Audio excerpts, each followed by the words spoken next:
सब कर खुनवा एक ही हउए।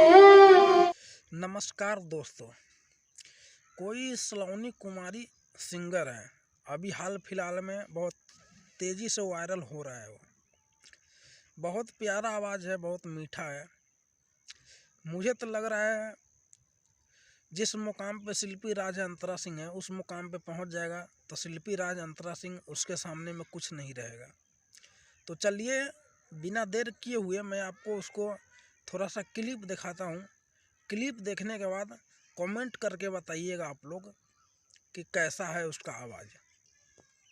सब कर खुनवा एक ही हउए। धारा मावा अलग केहू बाबू माई दिन रात रोए। माई के ममता कही रहुए। ठहर के बाद एक ही ठिकान हो।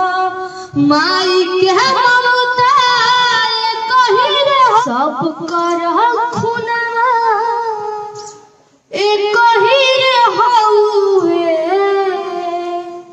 आशा करता हूं दोस्तों ये वीडियो अच्छा लगा होगा। अगर अच्छा लगा होगा तो लाइक कीजिए, कमेंट कीजिए और चैनल को सब्सक्राइब कीजिए। फिर से मिलते हैं एक न्यू वीडियो में। जब तक के लिए बाय बाय।